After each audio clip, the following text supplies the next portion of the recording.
pregame show. Now the highlights continue with the Sixers in the Mile High City to take on the Nuggets, a team that's lost just 4 games at home this season. And no huge surprise, Nikola Jokic back after a 1-game suspension, getting the tough. That suspension was bogus. NBA, y'all got to do better than that. That suspension was bogus. Gary Harris, though, with the steal. Behind the back for the dunk here. Look at this. Oh, that's fancy. That's that old school Chris Webber behind the back. All right. What about Corey Brewer, you guys? Hold on, for the dunk. Hold on now. He's been huge for them, Brendan. Yo, I didn't know Corey still had bounce like that. I do have to mention, though, that this kick on Torrey Craig received. Way to stay ready, Corey Brewer. Jokic for 3, putting the Nuggets up 28-19 at that point. Then later in the second quarter, Mike Muscala to J.J. Redick, who does the same thing. And J.J. Redick's going to be able to hit that jumper in his sleep for a long, long time. That jumper's pure. Ben Simmons finished with 19 points, including those 2 that would cut their deficit to 2. Mason Plumlee to Gary Harris for 3 more. The Nuggets would lead the way 78-68 at the half. I know they're glad to have Gary Harris back. He missed some time with injury, and when this team gets fully healthy, they're going to be scared. Will Barton to Jokic, who drives under the rim for the bucket. Little bully ball. Jokic yet again. I mean, every single highlight, he's involved in some capacity. He's a point center, and so he does so many different things with his team. He handles the ball, he scores on the block. He makes them a very tough team to guard. Can't double team him at all. There he is again. In the third quarter, Simmons to Redick for another 3. He had 22 points in this game. Well, he makes Ben Simmons go. Anytime you put him beside Ben Simmons, it just opens up the floor. That way Ben Simmons is allowed to get in transition. Look at that. You guys, well, hang on. You said you wanted to see Ben Simmons shoot some threes. That counts, doesn't it? Stop it. That did count, though. It did count. It is. Man, hey, what if he had made it, though? That would have been his first make. Oh! Jokic Okay, Malik Beasley. Don't do him like that. That, by the way, not just the incredible throwdown, but that assist would give Jokic the triple-double, his 7th. Did you see the fro on the sideline right there? Somebody was supporting the Ben Wallace fro out there. Hey, what was better, the pass or the dunk? I would say the pass. I would. Because that's from the center. I would too.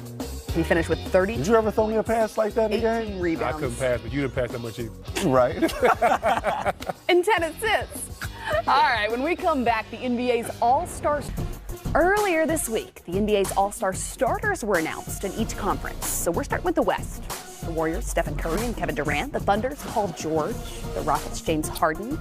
And in his 15th All-Star selection, the Lakers' LeBron James, who's also going to serve as a captain. We're going to get into that a little bit later. But first, the NBA's All-Star reserves are going to be announced on Thursday, the 31st, during TNT's NBA tip-off. You look already ready to argue. You know I am. I'm ready to jump on y'all for some of y'all picks. We have made our predictions, okay? So we agree on Anthony Davis, Nikola Jokic, Damian Lillard, Russell Westbrook, and Klay Thompson. But we do disagree on which of the Spurs should join the squad, DeMar DeRozan or LaMarcus Aldridge, as well as whether or not Karl Anthony Towns should be an All-Star this season. Karl Anthony Towns, no question to me, has to be an All-Star.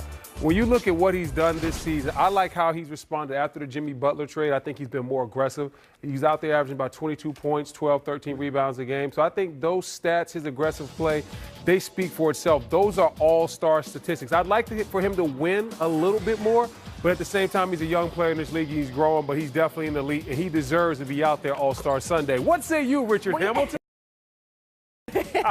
Oh, man. Nah, I mean, for me, I'm going with Aldridge and DeMar DeRozan. I think they're my guys right there. I think that both of them have been solid. I thought DeMar DeRozan is a guy that we didn't talk about a lot early in the season. I thought he was a guy that we could have been talking as an MVP-type caliber player, especially on the season, the way he's been able to create his own shot, and he was averaging a career high in assists. So even coming over to Coach Pop, learning a new system, he was still able to come out and be dominant on the offensive end. And then you got LaMarcus Aldridge, who's been super solid, been consistent the whole season, averaging almost a double-double. A guy that knows his role, knows his position, ain't trying to play like everybody else. Still one of the best on-the-block scorers that we got. So I'm going with them 2 guys. You do, though, have to have somebody representing the Spurs there on this. Always. You think you'll get 2 Spurs, though? I think they will. That's my question. Yes. Because LaMarcus Aldridge has almost averaged a double-double, and positionally, he may have the edge to get in over DeMar DeRozan. Yeah, I like DeMar DeRozan just because of what Rip said, his ability to score the ball. And this year, the career high in assists. They've used him a lot as a point guard to a certain degree because The young fella went down, DeJounte Murray, so they've had to use DeMar a lot more in a different role than he's used to, and he's responded very well. And the Spurs have been playing excellent basketball. They started off really, really rocky, and he's part of to me, he's the main reason why they were able to come back. LaMarcus is a big part of that too, but I think DeMar needed him. DeMar a little bit more. So I went with DeMar, and then I gave Karl Anthony Towns the slot I probably would have given to LaMarcus Aldridge. Even with that bad game when Jimmy Butler came back to Minnesota? It's one game. One game. Okay. One game. I didn't like how he responded in that game, but I will say I'm not going to say he's not going to be an all-star based off one game. Gotcha.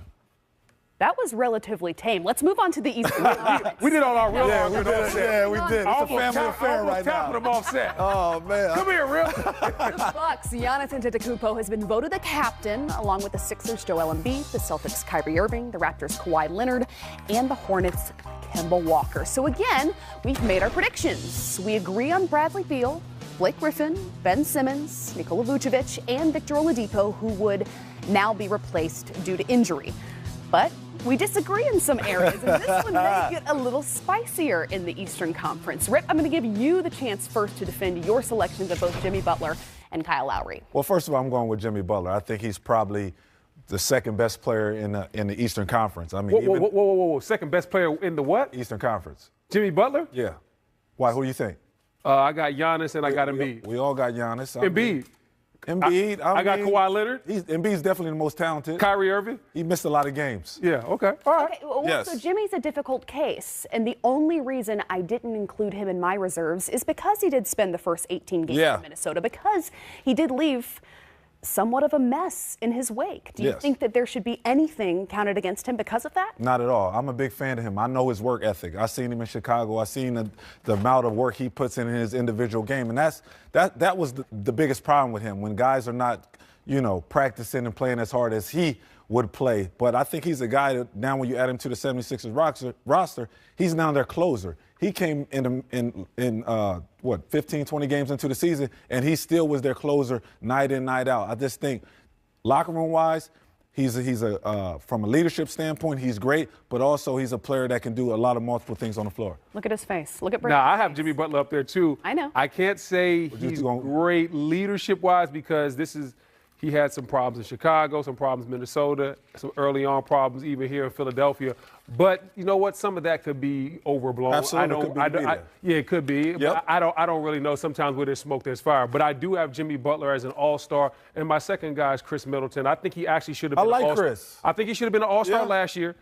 So for me, I think I'm trying to overcorrect a little bit, but I had a hard time coming up with who the last guy should be. So I went with Chris Middleton, who his stats are down from 21 points per game last year to 17 this year. A lot of that is because Coach Bud is playing a new ball movement style where he gets less opportunity, but averaging 17 points per game, being the second best player on the best team in the Eastern Conference, I put him up there as my all-star, because I think you got to reward winning. That was one of the reasons why I chose Pascal Siakam. He's put up consistent numbers all season long on what has been, through most of the season, the NBA's very best team. Right. But you got to go. But even though you like him, I'm going with Kyle Lowry. Okay. He is the heart of that team. I mean, he sacrificed a lot this year, but also you got to remember, early in the season he was leading the league in assists. Now second in assists, but he's willing to do all the little things for this team. So even when they had no Kawhi Leonard in that Golden State Warriors game, he came out and led his team. So I think he is the heart and soul of this team. I think he's an all-star this year.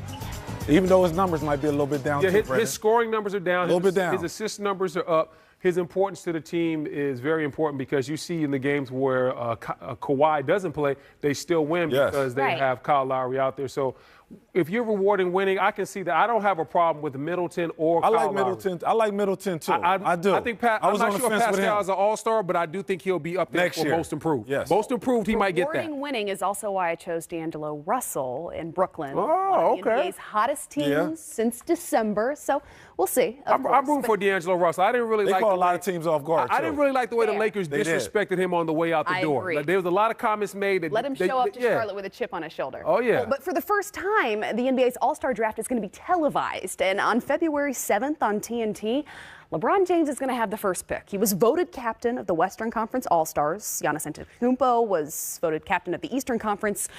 Who will or who should LeBron pick first? For me, Steph Curry. Ooh. Okay. I would say Steph Curry.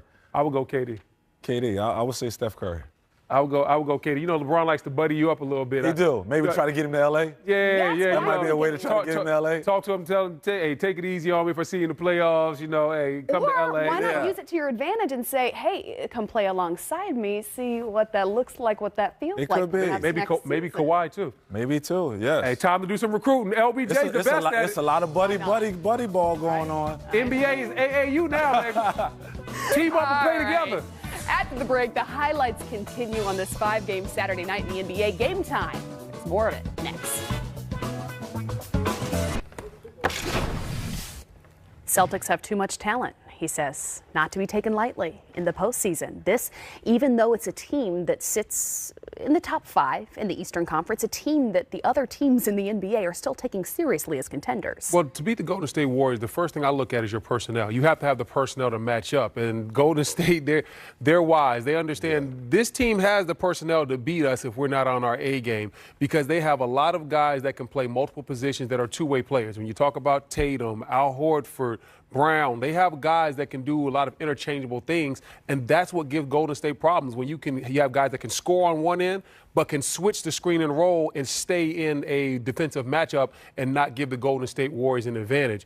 That's where Golden State likes to take advantage of you. So they understand that this Boston team has the talent, but maybe doesn't have the mindset right now. Like Brendan said, it's all about matchups, and I think that Boston matches up with them well. They got guys on the perimeter that can switch everything. They got tough-minded guys. And then you got a great coach in Brad Stevens. Yeah. Brad Stevens ain't showing him everything tonight because he knows that this pretty much could be a team that we can meet in the finals. So I think when you look at playoffs and when you think of guys, especially at the guard position, Steph Curry got a guard. Yep. And when you got a guy like Kyrie Irving, it forces Steph to guard somebody out there on the floor. Did they tell you what we were about to do next, or did you just flawlessly transition to Coach Brad Stevens? No, I didn't. That right there. Teamwork make the dream work. Yep. Hi, Coach. Beside the second quarter, Curry wasn't active today. So wasn't this one of the best chance for you to win? I mean, the second quarter spurt that he went on really hurt us. You know, I wish we were all inactive on our 24-point games. I mean, he's unbelievable, and when he went on that run, you know, it was three threes off relocating, which he does better than anybody in the league. Probably 1B is Thompson. They both do it better than anybody in the league. And then, you know, lost him in transition, I believe, once, maybe off of an offensive rebound. The bottom line is they were all 4 where we just needed to be more alert to them, and we, you know, let our guard down even for a split second. And they made us pay all night when we did that. When we made errors on offense, they made us pay. When we made errors on defense, they made us pay. So yeah, I thought our guys played really hard. We just, you know, you gotta lock down all of your controllables to have a chance to beat this team. Brad, you guys obviously had a lot of looks there in the closing minute. What did you think of the shots you guys got there and just how that all unfolded? Yeah, I mean, we didn't. There's some confusion on the baseline out of bounds play, and with 19 seconds left, and I knew we had a timeout, and I was waiting to actually. Once it went into Tatum and I saw him posting there, I actually felt pretty good about the look we were ultimately going to get, and I thought we got a great look. But I was going to use a timeout if need be on that moment if it didn't feel like we were getting anywhere with that. I probably would have had to run down there to use it, but that's part of it. But then, you know, we had a couple of possessions that didn't go our way, but we also had a couple of really good looks. And how tough is it just to gauge, you know, when do you, obviously you have one timeout there, like how tough is it just to win? Well, I mean, I would usually give ourselves a chance to execute in that position, and then you can always burn the timeout, you know, at 12 seconds instead of 19. So generally I'd like to see if we can generate a good look first. And we did. We didn't necessarily run anything that we were not on the same page what we were running, but I thought they played with great poise.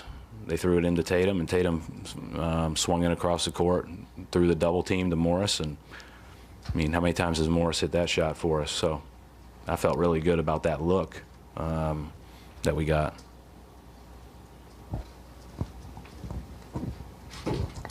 Coach, there were like 3 loose possessions in the middle of the fourth quarter just before Kyrie hit the three to get you back in.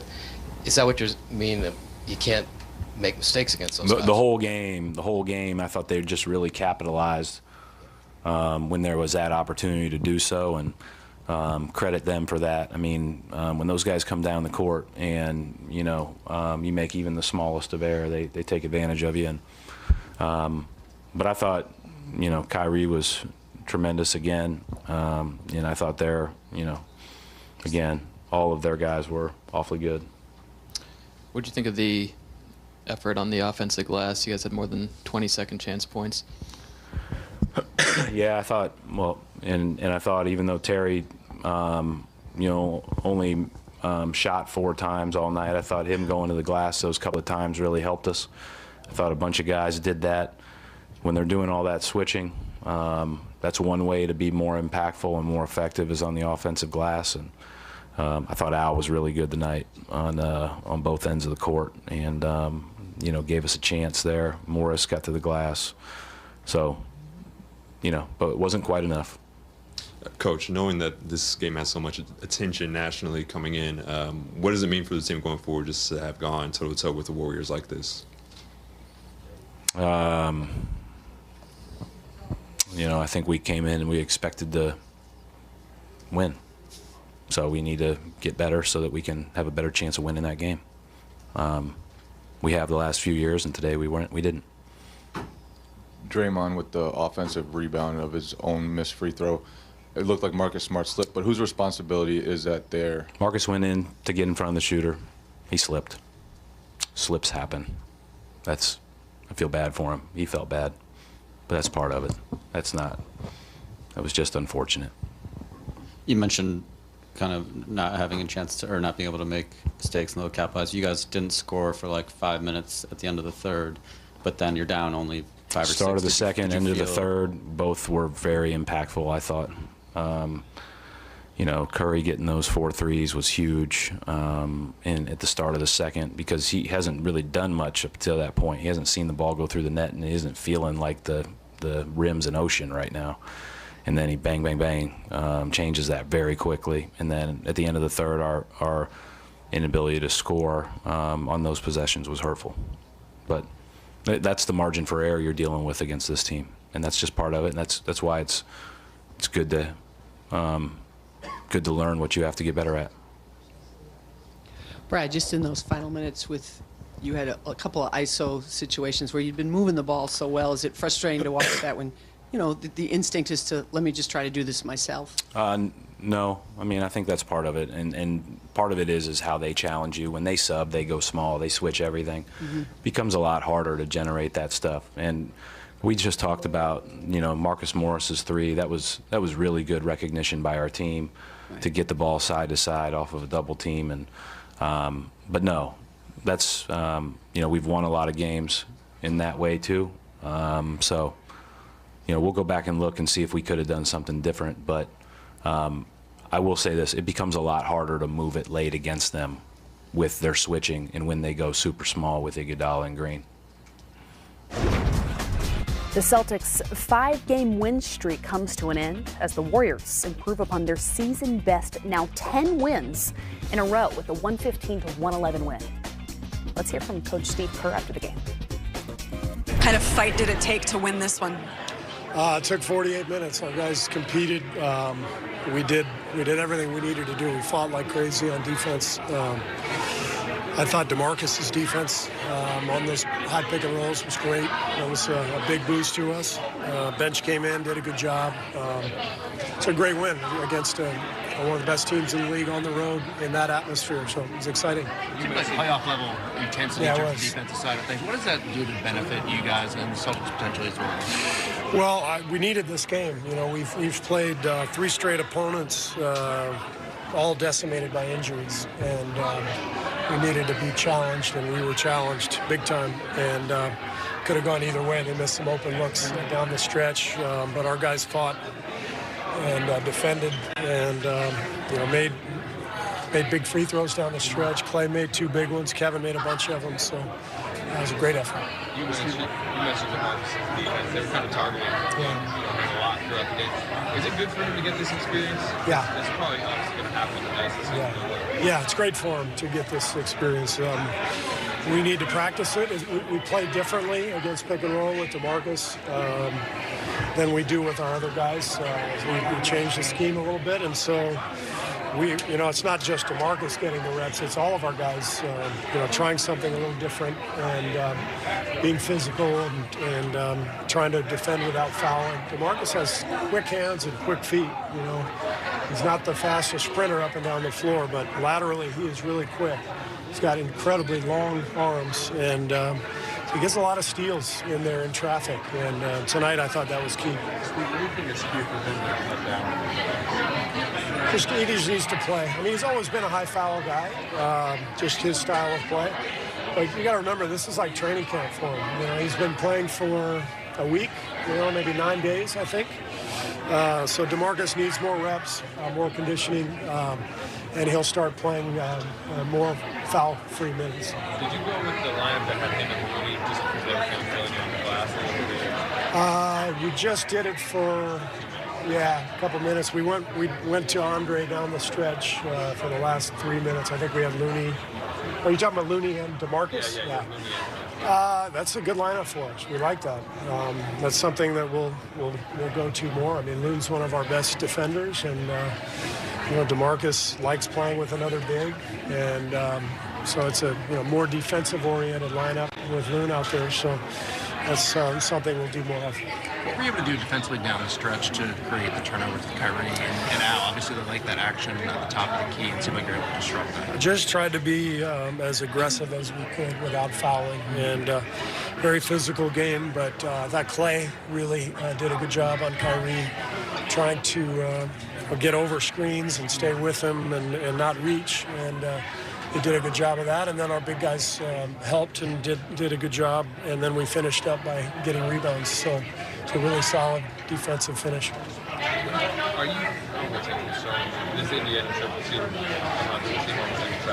Seems like it'll be what? A trap. Yeah. Do you expect the guys to come ready? Why don't we talk about that in a couple of days? We'll enjoy this tonight. Hey, Steve, what do you think was key for the guys to get trips to the foul line tonight? Excuse me? What do you think was key for the guys to get trips to the foul line? Just being aggressive. I thought Kevin set a great tone for us. When he's attacking like that, that's when our team is at its best. And he's the one guy on our team who can really create an advantage out of nothing, get downhill, and cause a lot of havoc. I mean, we got other guys who can make some plays, but Kevin can be dominant in that fashion. And I think when he does that, that's when we're at our best. Last game, you weren't happy with the turnovers and the fast break points. Did you feel you guys adjusted that a little bit? Yeah, much better transition defense. We might have missed one or two box outs, but for the most part, we rebounded well. And this game was intense. It felt like a playoff game, and that's when our guys rise to the occasion. So they competed the whole way through. Great and ask Steve about